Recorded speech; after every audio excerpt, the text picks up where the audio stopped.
Assalamualaikum warahmatullahi wabarakatuh. Baiklah, saya dan teman-teman saya akan membahas mengenai bab 10, yaitu menulis bab metodologi penelitian. Pada video ini saya akan membahas tentang bab 10, menulis bab metodologi penelitian.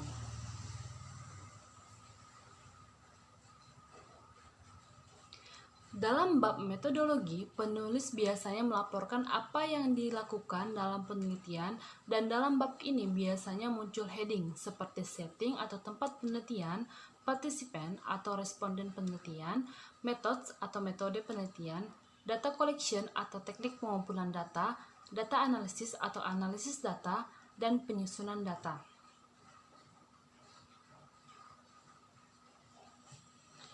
Baiklah, di sini saya akan sedikit menjelaskan apa itu setting dan sebagainya. Yang pertama itu setting atau tempat penelitian. Dalam penelitian tentu peneliti harus mencari tempat penelitian yang akan dijadikan sebagai objek penelitian. Yang kedua, partisipan atau responden penelitian. Dalam penelitian, partisipan sangat dibutuhkan karena dengan adanya partisipan maka akan mendapatkan atau menambah informasi untuk suatu penelitian. Yang ketiga itu metodologi penelitian. Dalam penelitian, metodologi penelitian juga perlu karena merupakan sebuah cara untuk mengetahui hasil dari sebuah permasalahan penelitian. Yang keempat, data collection atau teknik pengumpulan data.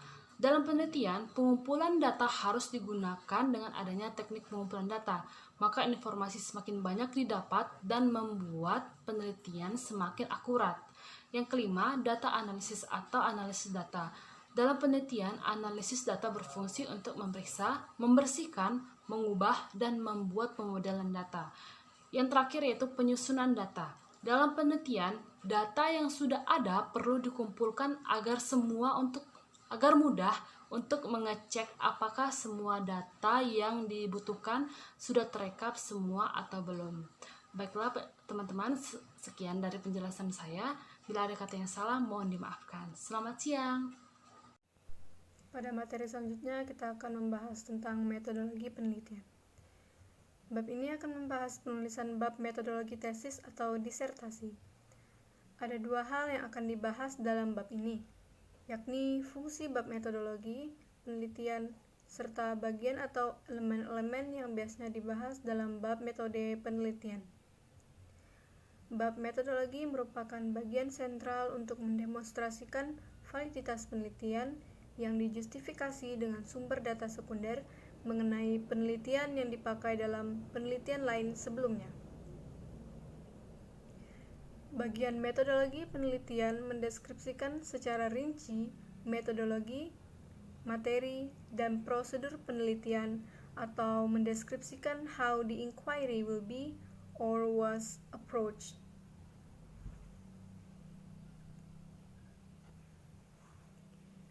Metode penelitian pada dasarnya bisa dikategorikan dalam dua kelompok besar, yakni kualitatif dan kuantitatif.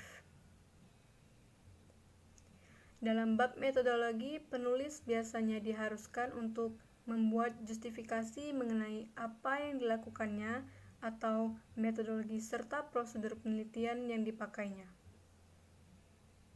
Dalam menggambarkan prosedur penelitian, akan lebih baik kalau penulis memberikan dasar teori dari prosedur yang dipakai. Dasar teori prosedur penelitian bisa menghilangkan potensi kesalahan dalam melakukan penelitian atau pengumpulan data dan manfaat dalam menganalisis data. Dalam mengutip sumber prosedur penelitian, Moriarty pada tahun 1997 yang memberikan arahan untuk penelitian sains, menyarankan bahwa kita mengutip dengan cara yang sama seperti dalam bagian lain dari tesis atau disertasi. Baiklah, di sini saya akan membahas tentang fungsi bab metode penelitian. Bab metode penelitian ditulis untuk membangun kredibilitas penelitian dengan pembaca dengan cara memperlihatkan bagaimana pengetahuan dan pemahaman mengenai metode penelitian yang digunakan dalam penelitiannya. Paparan mengenai metodologi menurut Todi 2006, halaman 90, sebaiknya mencakup dua hal, yaitu pertama, mencakup data primer. Data primer merupakan catatan atau rekaman dari metodologi yang dipakai dalam sebuah penelitian. Yang kedua, mencakup data sekunder dari sumber lain. Data sekunder ini berkaitan dengan metodologi yang menjustifikasi apa yang dilakukan dalam penelitian yang dilaporkan dan memberikan perbandingan dengan metodologi dalam proyek penelitian yang lain.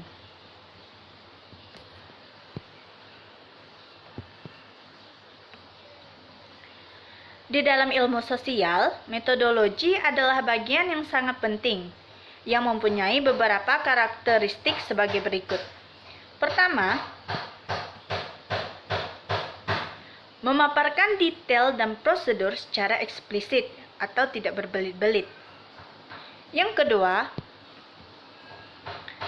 bersifat slow pace karena tidak memikirkan banyak background knowledge. Yang ketiga, memuat justifikasi, penjelasan, dan kadang-kadang contoh. Yang terakhir, terminologi yang ada di bagian metodologi sering diulang-ulang. Mungkin hanya ini saja materi yang dapat saya sampaikan. Selanjutnya akan disampaikan oleh teman saya. Terima kasih. Baik, di sini saya akan menjelaskan tentang elemen-elemen dalam bab metode penelitian. Ada beberapa hal yang harus dibahas dalam bagian ini menurut Hamilton dan Clare 2003, lihat juga Oliver 2004. Beberapa hal itu diantaranya adalah ada desain penelitian, siapa yang menjadi partisipan dan bagaimana mereka dipilih, detail mengenai data apa yang diperoleh dan bagaimana, kemudian bagaimana data diproses, dianalisis, dan disusun. Jika kita berbicara tentang desain penelitian, apa sih desain penelitian itu? Jadi, desain penelitian merupakan bentuk pemecahan masalah yang dibatasi digunakan untuk merumuskan cara serta merumuskan bagaimana menggunakan bahan yang tersedia untuk menghasilkan beberapa produk atau hasil yang diinginkan. Jika tidak ada desain penelitian, maka peneliti akan menemukan kendala dalam melakukan penelitiannya. Dan tidak jarang peneliti harus berulang-ulang sehingga kerugian tidak hanya dalam segi efisiensi waktu dan biaya, tetapi tenaga yang diperlukan oleh peneliti tersebut. Kemudian siapa yang menjadi partisipan dan bagaimana mereka dipilih? Jika di negara yang memerlukan ethics approval, sebaiknya disebutkan bagaimana ethics approval itu diperoleh. Detail mengenai data apa yang diperoleh dan bagaimana, kemudian bagaimana data diproses, dianalisis, dan susun. Bagian ini menurut Oliver 2004 seharusnya dipaparkan sejelas-jelasnya. Kemudian ada bagian metodologi. Nah, bagian metodologi bisa terdiri dari dua bagian. Bagian yang pertama merupakan justifikasi terhadap pendekatan umum terhadap penelitian. Jadi justifikasi seperti mengapa pendekatan eksperimental, survei, interpretif, kritis, dan sebagainya dianggap sebagai metode yang paling tepat untuk melakukan penelitian itu. Yang kedua bisa berisi pembahasan rinci mengenai metode khusus tertentu yang akan digunakan dalam pengumpulan data, interpretasi dan presentasi dari penelitian yang dilakukan. Sekian dari saya, terima kasih. Di sini saya akan menjelaskan apa saja yang dijelaskan dalam bab metode penelitian. Yang pertama adalah mengapa metode penelitian tertentu itu dipilih. Di sini penulis berkewajiban untuk menjelaskan dan menjustifikasi bagaimana mereka melakukan penelitian. Dalam memaparkan metode penelitian atau apa yang disebut dengan research perspective, kita sebaiknya menerangkan boundaries atau cakupan penelitian yang dilakukan dan mengapa kita memilih metode itu. Di contoh ini, penulis menjelaskan metode penelitian apa yang digunakan dan menuliskan cakupan penelitian yang dilakukan dan mengapa penulis memilih metode tersebut. Yang kedua ada karakteristik dari populasi, sampel, atau eksperimen. Dalam mendeskripsikan partisipan, penulis hendaknya menjelaskan beberapa hal seperti gender, usia, suku, etnik, dan latar belakang sosial ekonomi, dan juga menggunakan kata-kata deskripsi yang tepat sehingga memungkinkan pembaca untuk membayangkan si partisipan yang digunakan oleh penulis. Nah, di sini ada contoh yang berkaitan dengan partisipan. Ini kita bisa membayangkan siapa saja partisipan. Jadi kita tahu dan kita bisa membayangkan siapa sih partisipan yang digunakan. Yang ketiga adalah instrumen apa yang dipakai. Di bagian ini menerangkan secara lengkap mengenai instrumen penelitian yang digunakan untuk mengumpulkan data dan mendeskripsikan masing-masing instrumen dengan referensi yang tentunya tepat. Dan yang terakhir adalah analisis data. Bagian ini menjelaskan bagaimana data yang diperoleh dari berbagai teknik pengumpulan data itu dianalisis untuk menjawab pertanyaan dari penelitian yang telah dirumuskan sebelumnya.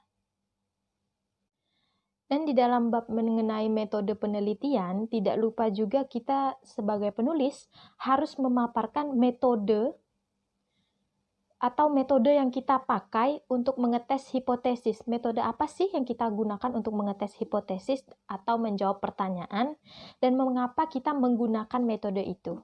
Itu harus dijelaskan dalam bab metode penelitian. Saya akan menjelaskan tentang triangulation. Triangulation atau triangulasi adalah cara untuk menjamin validitas penelitian. Menurut Seidenstryker, Neto, dan Trokim Calabrese, triangulation is a qualitative process that tests the consistency of findings gathered through different methods and sources of data, including field notes, artifacts, and transcripts.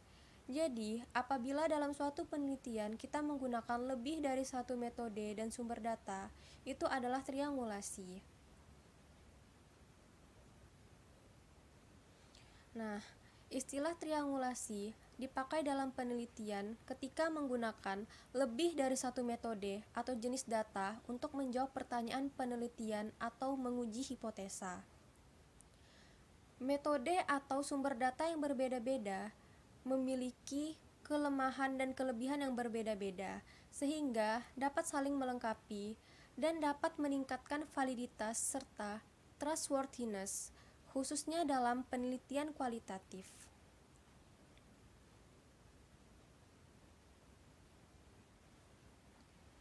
Triangulasi meliputi 4 hal, yaitu triangulasi data. Triangulasi data adalah menggali kebenaran informasi melalui metode dan sumber data. Selanjutnya ada triangulasi teori. Hasil akhir dari penelitian kualitatif adalah rumusan informasi atau thesis statement. Informasi tersebut kemudian akan dibandingkan dengan teori perspektif yang relevan untuk menghindari bias individual peneliti atas temuan atau kesimpulan yang dihasilkan. Kemudian ada triangulasi peneliti. Triangulasi peneliti dilakukan dengan cara menggunakan lebih dari satu orang dalam pengumpulan data. Yang terakhir ada triangulasi metodologi penelitian.